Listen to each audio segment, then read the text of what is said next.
1절 말씀을 보게 되면 하나님이 노아에게 말씀하셨습니다. 너와 내 온 집은 방주로 들어가라. 너와 내 온 집은 방주로 들어가라. 앞에 6장 3절 말씀에서 그들의 날이 120년이 되리라라고 말씀하시고 한 120년 정도 아마 방주를 준비하였으리라고 생각이 되어지는데 그 시간이 이제 다 지나가 버린 겁니다. 그리고 하나님께서 그 노아에게 발견하신 것을 이렇게 말씀하시죠. 이 세대에서 내가 내 앞에 의로움을 내가 보았음이니라.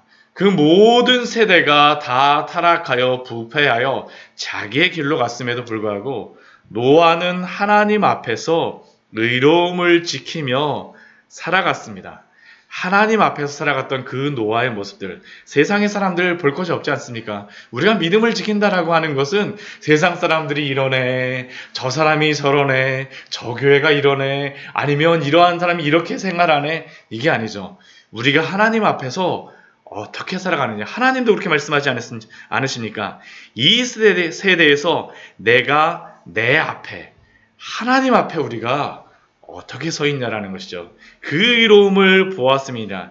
이것을 히브리서 7장 말씀에서는 이렇게 말씀하고 있습니다. 믿음으로 노아는 아직 보이지 않는 일에 경고하심을 받아 경외함으로 방주를 준비하여 그 집을 구원하였으니 이로 말미암아 세상을 정죄하고 믿음을 따르는 의의 상속자가 되었느니라. 노아는 그 120년의 기간 동안 보이지 않는 홍수의 경고를 받아서 하나님의 말씀에 순종하며 살아갔던 것이 바로 그가 하나님 앞에 믿음을 지키며 살아갔던 의로운 삶이었습니다. 우리도 그렇지 않습니까? 이 세상 속에서 보이지 않는 하나님을 믿으며 예수 그리스도 안에서 우리의 신앙을 지키는 것, 그게 바로 이 세상 속에서 하나님의 의로운 자들로서 순종하며 살아가는 것인 줄 믿습니다. 또한 오늘 말씀을 보게 되면 뒤에 이제 노아에게 정결한 짐승은 암수 7씩, 부정한 것은 암수 2씩 내게로 데려와서 온 지면에 이러한 공중의 새라든가 이런 것들을 다 보존하라고 말씀하십니다. 근데 이게 왜 정결한 짐승은 암수 7이고 부정한 것은 암수 2씩이냐라고 생각이 되어지는데, 이것에 대해서 가장 합리적으로 우리가 생각할 수 있는 그러한 것은, 이 정결한 짐승 같은 경우는 이후에 보게 되면 하나님 앞에 노아가 이제 번제로 드립니다. 그렇죠? 하나님 앞에 번제로 드리고, 또한 이 이후에 또 말씀해 보게 되면 하나님께서 육식을 할 수 있도록 허락하여 주십니다. 그렇다면 육식을 행할 때 아무 짐승이나 노아가 먹지 않았겠죠. 정결한 짐승을 먹었을 것입니다. 그러니까 하나님께서 그 노아에게 여러 가지 준비할 수 있도록 준비하도록 하신 것이 바로 이렇게 한 것이라고 할 수 있습니다. 하나님께서 자애로운 준비로서 노아에게 이렇게 명령하셨죠. 그리고 또 하나님께서는 7일의 기간을, 4절 말씀을 보면 7일의 기간을 또 다시 주십니다. 7일이면 내가 40주야를 땅의 비를 그 7일 후에 내릴 것이다. 이것은 이제 마지막 경고이지 않겠습니까? 마지막으로 이제 7일이 남았으니까. 그렇다면 이 시간 동안 노아가 행하는 것이 무엇이겠습니까? 마지막으로 이제 주변에 전할 수 있는 사람들에게 홍수가 온다라는 것을 알리지 않았겠습니까?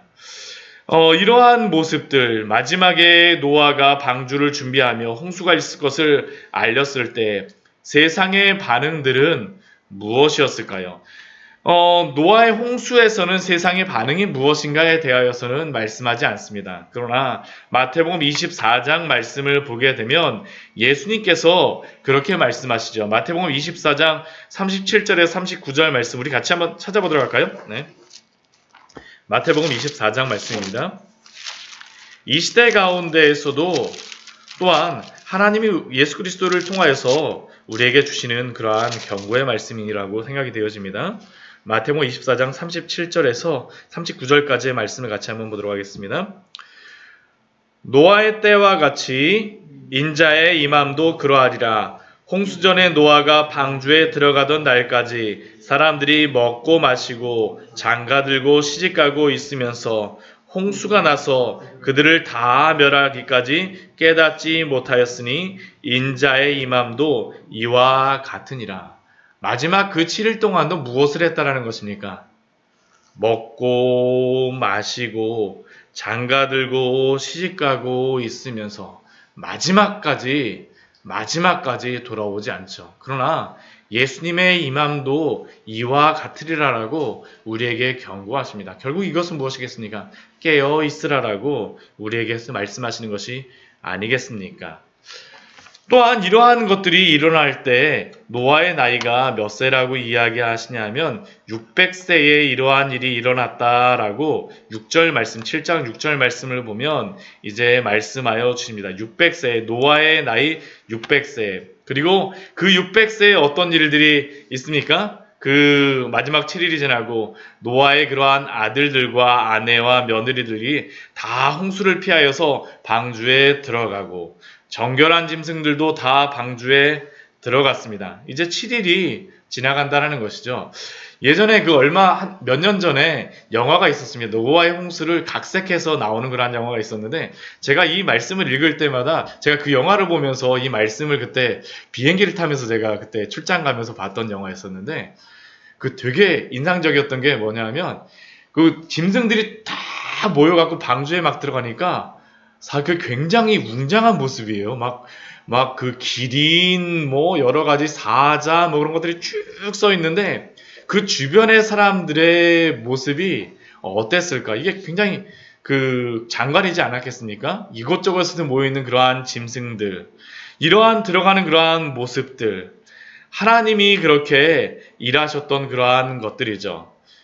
그러나 이러한 것들이 다 방주에 들어가고 난 이후에 있었던 것이 무엇입니까?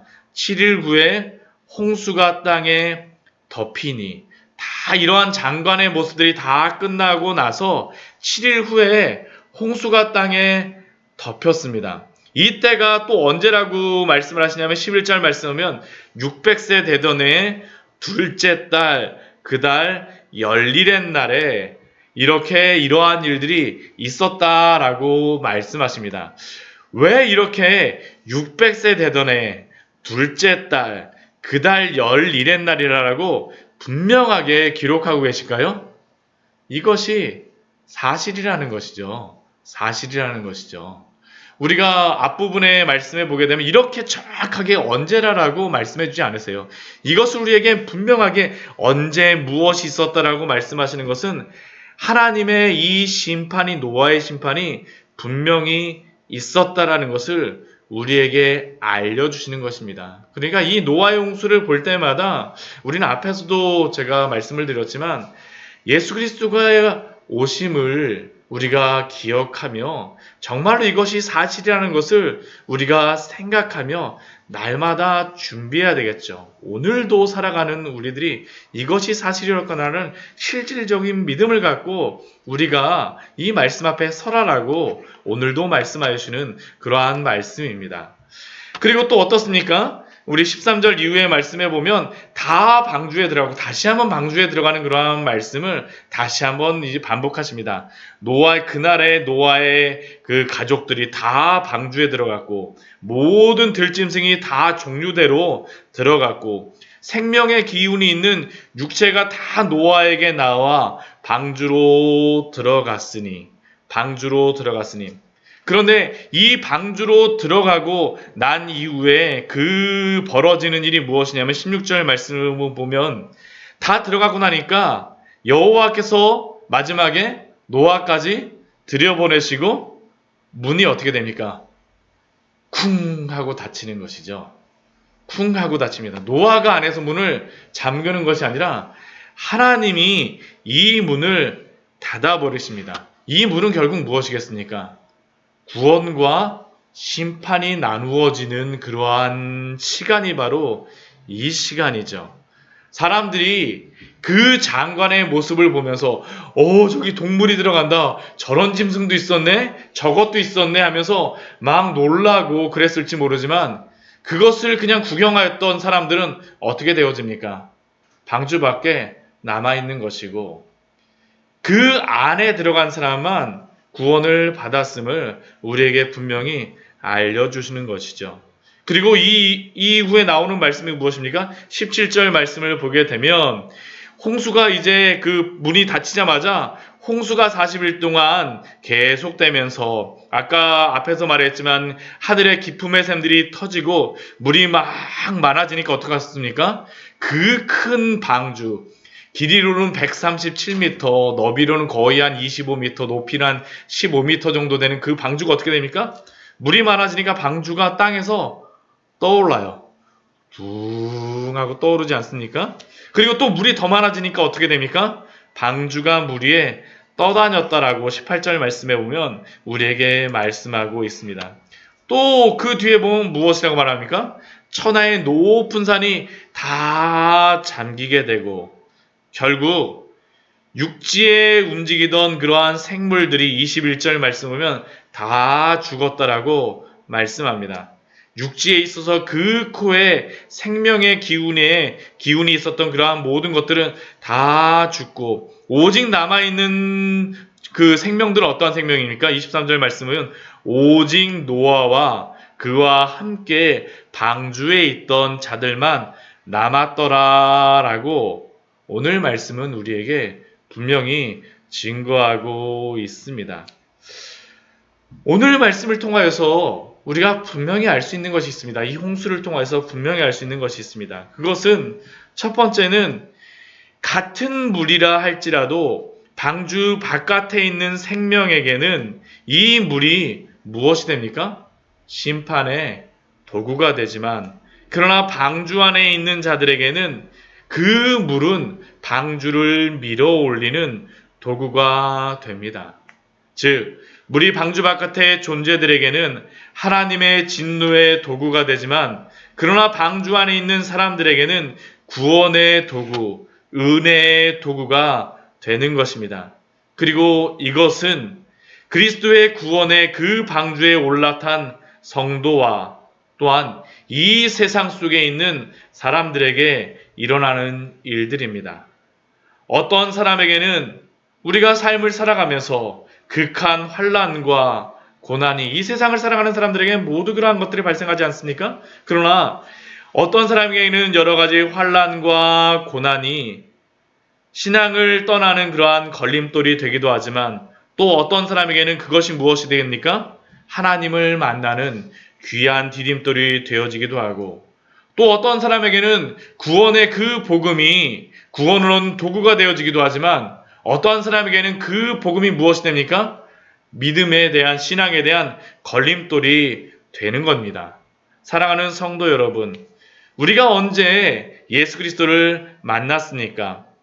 저는 우리가 예수님을 만날 때가 다른 때가 아닌 것 같습니다.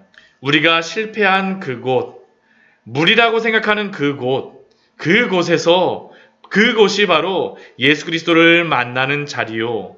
또한 그 환경이 바로 예수님 앞에 나아가는 자리인 줄 믿습니다. 그 물이 우리의 그러한 신앙을 예수 그리스도 앞으로 들어올리는 도구가 되어지기를 날마다 우리가 기대해야 됩니다. 그것이 우리에게 걸림돌이 되는 것이 아니라 그것이 바로 예수님을 만나는 축복의 자리가 되기를 기도하십시오. 왜 그렇습니까? 그곳에서 나 자신의 한계를 직면하고 예수 그리스도를 찾게 되기 때문입니다. 사랑하는 성도 여러분, 나를 어렵게 하는 그 자리가 있습니까? 그렇다면 그곳이 바로 내가 예수 그리스도를 만나게 되는 자리임을 알고 그곳에서 기도하시는 우리 귀한 성도님들 되시기를 축원합니다. 또 한 가지 우리가 알 수 있는 것이 무엇입니까? 이 방주만이 오직 예수 그리스도의 그러한 구원의 방주임을 알 수 있습니다. 이 구원의 방주 안에서 발견할 수 있는 이 진리는 이 방주만이 오직 이 방주의 안전은 오직 하나님께만 달려있다라는 것이죠. 타이타닉과 같은 그 거대한 그 배도 그 배가 가라앉은 이유가 무엇입니까? 바닷속에 감추어졌던 그 빙하를 알지 못하니까 가라앉잖아요, 부딪히니까. 그런데 이 홍수 가운데에서 이 노아의 방주가 그냥 돌아다니고 침몰하지 않을 수 있는 이유가 무엇일까요? 물론 방주를 튼튼하게 만들어서일 수도 있겠지만 하나님이 지켜주셨기 때문인 줄 믿습니다. 홍수가 나고 얼마나 많은 것들이 떠다녔겠습니까? 방주에 부딪힐 수 있겠었겠습니까? 그러나 노아의 방주가 안전하게 끝까지 지켜질 수 있었던 이유는 바로 하나님이 지켜주셨기 때문입니다. 우리의 인생도 그렇지 않습니까? 하나님이 우리의 인생을 지켜주실 때 우리의 인생이 안전하게 살아갈 수 있는 줄 믿습니다. 이 주변에 아무것도 없어서 아무런 문제가 없어서 우리가 안전한 것이 아니라 하나님이 우리를 지켜주시기 때문에 하나님이 우리의 선장이 되어주시기 때문에 우리가 예수 그리스도의 그 방주 안에 타 있기 때문에 우리가 평안하게 누릴 수 있는 줄 믿습니다. 오늘 말씀 마무리하도록 하겠습니다. 예수 그리스도 안에 그 방주 안에 있음을 확신하십시오. 또한 그 안에 있는 자들에게는 온전한 그러한 평안과 영원한 구원이 있는 줄 믿습니다. 그것이 바로 우리의 것입니다. 같이 기도하도록 하겠습니다.